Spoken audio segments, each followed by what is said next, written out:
Llewellyn was a collector.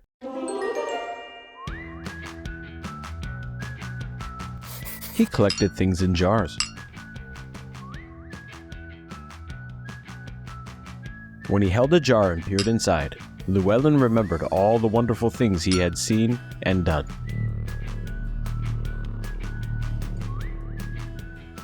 He collected small, ordinary things,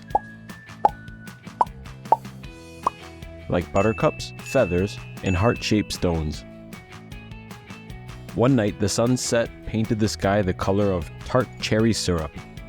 Llewellyn ventured down to the shore with as many jars as he could carry. A little girl named Evelyn was there too.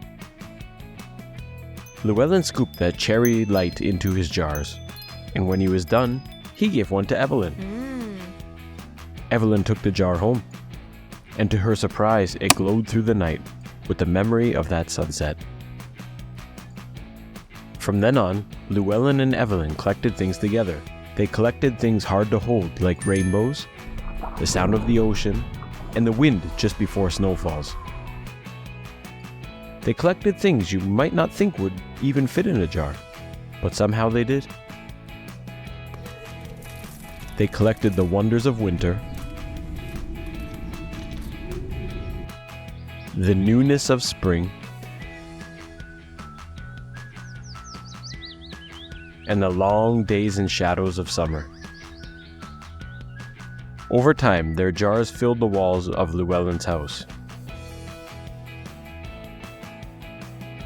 But one day, Evelyn had sad news. Her family was moving to a new town. Too soon, it was time to say goodbye.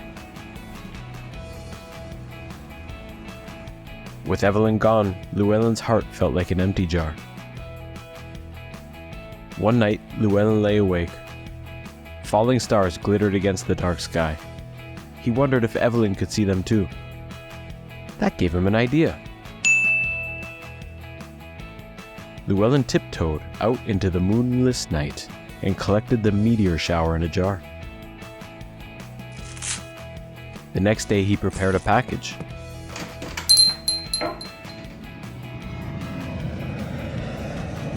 When the box arrived and Evelyn opened the jar, the stars in the night sky fell around her. Evelyn knew just what to do. She collected the sounds, the crowds, and the bright night lights of her new home, and sent them all to Llewellyn.